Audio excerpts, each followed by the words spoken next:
Hi friends, welcome back to my channel. இன்றைக்கி நம்ம சேனலில் ஒரு சண்டே லஞ்ச் மெனு பார்க்கலாம் வாங்க. காலையில் எழுந்திரிச்சிட்டு ஒரு 1/2 hour வாக்கிங் போயிட்டு வந்துட்டேன். அதுக்கப்புறம் பார்த்திங்கன்னா இன்றைக்கி மலைநெல்லிக்காய் ஜூஸ் தான் வந்துட்டு நான் ரெடி பண்ணி குடிச்சிட்டேன். வெயிட் லாஸ் ட்ரிங்காக இதை எடுத்துகிட்ருக்கேன் டெய்லி மார்னிங்கு.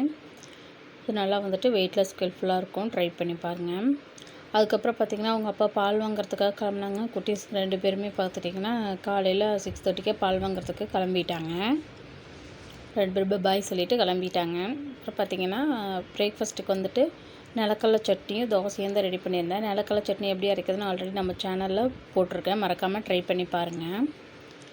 தோசையும் நிலக்கடலை சட்னியும் காலையில் எடுத்துக்கிட்டேன். மதியானம் லஞ்சுக்கு பார்த்திங்கன்னா சிக்கன் பிரியாணியும் சிக்கன் குழம்பும் தான் செஞ்சிட்ருந்தேன். இதை வந்து சிக்கன் குழம்புக்காக வதக்கி விட்டுருந்தேன்.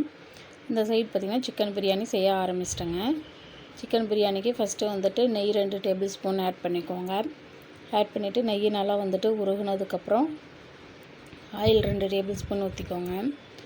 ஆயிலுமே நல்லா காஞ்சதுக்கப்புறம் பார்த்திங்கன்னா ஒரு பட்டை, ஒரு கிராம்பு, ஏலக்காய், கல்பாசி, மராட்டி மொக்கு இதெல்லாம் ஆட் பண்ணிக்கோங்க. கிராம்பு, ஏலக்காய் 2, சோம்பு 1/4 டீஸ்பூன் ஆட் பண்ணிக்கோங்க. ஆட் பண்ணிவிட்டு எல்லாமே வந்துட்டு நல்லா பொரிஞ்சதுக்கப்புறம் பெரிய சைஸில் ஒரு வெங்காயம் கட் பண்ணி அதையும் ஆட் பண்ணிக்கோங்க. ஆட் பண்ணிவிட்டு வெங்காயம் பார்த்திங்கன்னா நல்லா வந்துட்டு பொன்னிறமாக வதங்கணும். அந்தளவுக்கு வந்துட்டு நல்லா வதக்கி விட்டுக்கோங்க. நல்லா வதங்கின அப்போ தான் வந்துட்டு பிரியாணி டேஸ்ட்டாக இருக்கும். அதுக்கப்புறம் ஒரு தக்காளி ஒன்று எடுத்திருக்கேன். தக்காளி எடுத்துகிட்டு கட் பண்ணி அதையும் ஆட் பண்ணிக்கோங்க. தக்காளியும் வந்துட்டு நல்லா வதங்கிடட்டும். இப்போ தக்காளி வேகிறதுக்கு தேவையான அளவு உப்பு மட்டும் கொஞ்சம் இப்போ ஆட் பண்ணிக்கோங்க. ஆட் பண்ணிவிட்டு நல்லா வந்து தக்காளி குலைவாக வேகிற அளவுக்கு வதங்குற அளவுக்கு நல்லா வேக விட்டு எடுத்து வச்சுக்கோங்க. கூட வந்துட்டு 1 டேபிள் ஸ்பூன் இஞ்சி பூண்டு பேஸ்ட்டு ஆட் பண்ணிக்கோங்க. இஞ்சி பூண்டு பேஸ்ட் ஆட் பண்ணதுக்கப்புறம் நல்லா வதக்கி விட்டுருங்க. பச்சை வாசம் போகிற அளவுக்கு ஃபஸ்ட்டு நல்லா வதக்கணும். எந்த அளவுக்கு வதக்குறீங்களோ அந்தளவுக்கு நல்லா டேஸ்ட்டு கொடுக்கும். அப்புறம் பார்த்திங்கன்னா கொஞ்சமாக கொத்தமல்லி தழையும் புதினா இலையும் ஆட் பண்ணிவிட்டு அதையுமே 2 வதக்கிக்கோங்க. கொஞ்சமாக வந்துட்டு மஞ்சள் தூள், கரம் மசாலா தூள், பிரியாணி மசாலா 2 டேபிள் ஸ்பூன், மிளகாய்த்தூள் 1 டேபிள் ஸ்பூன், காஷ்மீர் மிளகாய்த்தூள் வந்துட்டு 1 டேபிள் ஸ்பூன் ஆட் பண்ணிக்கோங்க. ஆட் பண்ணிவிட்டு ஃபஸ்ட்டு வந்துட்டு நல்லா வதக்கி விட்டுக்கோங்க. இந்த ஸ்டேஜில் தண்ணியெல்லாம் எதுவுமே ஊற்ற வேணாம். இதுலேயே அந்த எண்ணெயிலே வந்துட்டு மசாலாலாம் நல்லா வதக்கி விட்டுக்கோங்க. இப்போ நான் ஒரு 1/4 கிலோவுக்கு மேலே சிக்கன் எடுத்திருக்கேன். அந்த சிக்கனையுமே உள்ளே ஆட் பண்ணிக்கோங்க. ஆட் பண்ணிவிட்டு அந்த மசாலாலாம் அந்த சிக்கனில் படுற அளவுக்கு நல்லா வந்துட்டு வதக்கி விட்டுக்கோங்க. தண்ணி ஊற்றாமல் நல்லா வதக்கினீங்கன்னாவே நல்லா வதங்கிடும். ஒரு 5 நிமிஷம் அப்படியே வச்சுருந்திங்கன்னா அதுலேயே வந்து தண்ணி பிரிஞ்சு வந்துடும்.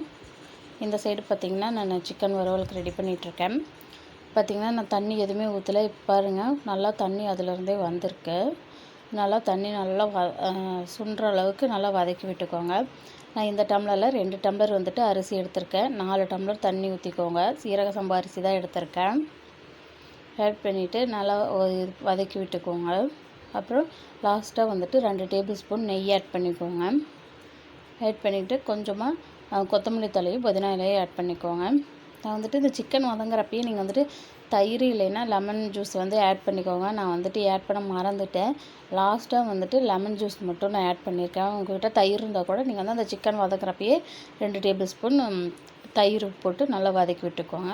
இப்போ எல்லாத்தையும் நல்லா வதக்கிட்டு உப்பு கரெக்டாக இருக்கான்னு செக் பண்ணி பார்த்துக்கோங்க. க்ளோஸ் பண்ணி வச்சுருங்க.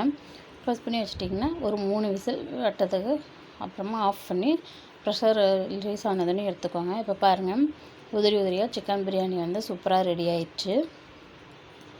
மறக்காமல் வந்துட்டு சிக்கன் பிரியாணி எப்படி இருக்குது அப்படின்னு சொல்லிட்டு ட்ரை பண்ணி பாருங்கள். வாங்க அடுத்தது வந்துட்டு இன்றைக்கி என்ன லஞ்ச் அப்படின்னு சொல்லிட்டு பார்த்துடலாம் வாங்க.